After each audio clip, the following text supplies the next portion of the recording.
Hello everyone and welcome to No More Mondays. I'm your host, Professor Zark, and with me as always, Marvin. Hey everybody! Wow, Professor, I feel like we haven't done this in quite a while. Oh yeah, we just been busy packing for our vacation coming up. I'm so excited to finally go on vacation! But I digress. Now, to the topic. As you know, this is May, and this is also appreciation for older Americans. Woo! And we are going to talk about Bob Dole. Well, Professor, why don't you let us know about Bob Dole? Robert Joseph Dole was born in Russell, Kansas on July 22nd, 1923. Dole graduated from Russell High School in the spring of 1941 and enrolled at the University of Kansas the following fall. Dole had been a star high school athlete. In 1942, Dole joined the United States Army Enlisted Reserve Corps to fight in World War II, becoming a second lieutenant in the Army's 10th Mountain Division in April 1945. While engaged in combat near Castelbiano in the Apennine Mountains southwest of Bologna, Italy, Dole was seriously wounded by German machine gun fire, being struck in his upper back and right arm. He was paralyzed by wounds in his shoulder and with the fractured vertebrae in his neck. The wounded Kansan would have to wait 9 hours in the freezing cold before he could finally be evacuated to a field hospital.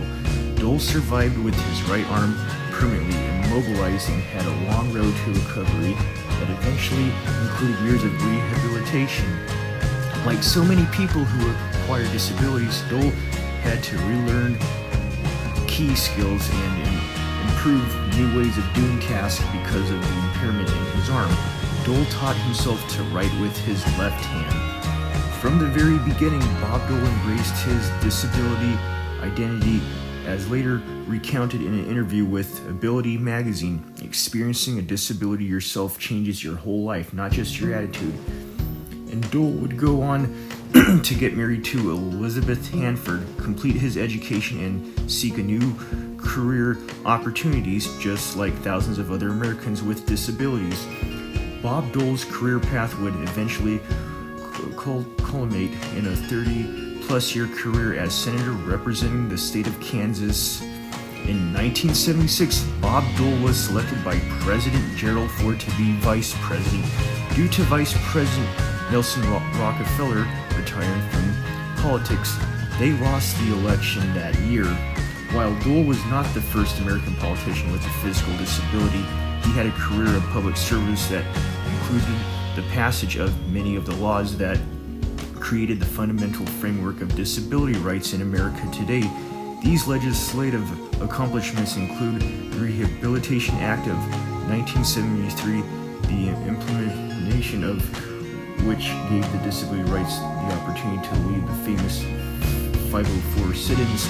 Senator Dole also worked to pass the Developmental Disabilities Assistance and Bill of Rights Acts of 1975, which created a range of critical programs to meet the needs of people with intellectual and developmental disabilities, as well as the individuals with disabilities.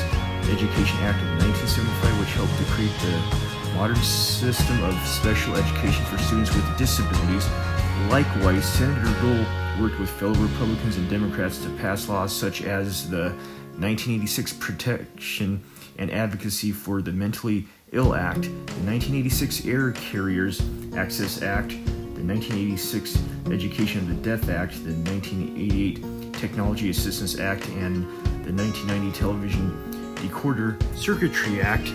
Yes, it was the ultimate passage of the Americans with Disabilities Act that Bob Dole would help to end the unjustified segregation and exclusion of persons with disabilities from the mainstream of American life. Bob Dole resigned from Senate to run against Bill Clinton for president. After his electoral defeat in 1996, Bob Dole would retire from the United States Senate, but not from public life. In the years that followed, he would dedicate himself to leading the Bob and Elizabeth Dole Foundation, While their foundation initially focused on disability employment issues, it would eventually reinvent itself in the post 9/11 era with the new focus on military caregivers. Over the course of his life and career, Dole was dedicated to the idea that our nation is the best when all people, including people with disabilities, have the opportunity to get skills, jobs, and succeed. From championing special education to advocating voting rights for more citizens, former Senator Bob Dole worked to make the nation live up to its grand promise. While he was a Republican his entire life, Dole worked with Democrats to find common solutions and built friendships with his political opponents. Senator Dole was a real American hero, both for his service to the nation and his political career as a forceful advocate for people with disabilities, said the Honorable Steve Bartlett, former congressman and current chairman of Respectability. Senator Dole's work included not only the ADA, but also multiple other legislative initiatives to advance the cause of disability inclusion. More than any other member of Congress, Bob Dole worked to make health care, education, employment, and transportation better for millions of Americans with disabilities. People with disabilities' lives have been enhanced by the life and vision of Bob Dole. Another thing Bob Dole was also known to do is talk in the third person. Wow. What does that mean? Well, like this. Like Bob Dole would say, Bob Dole, don't do this, Bob Dole, don't do that. Oh, Marvin likes that. Marvin's gonna start doing that. Yeah. I, Professor Zark, and Bob Dole will appreciate Professor Zark for doing this video to acknowledge Bob Dole. Marvin agreed. Well, Professor, I'm really glad that we were able to learn about Bob Dole today. And I hope we can learn about another older American next week. Yep, so tune in for our season finale next week. Woo!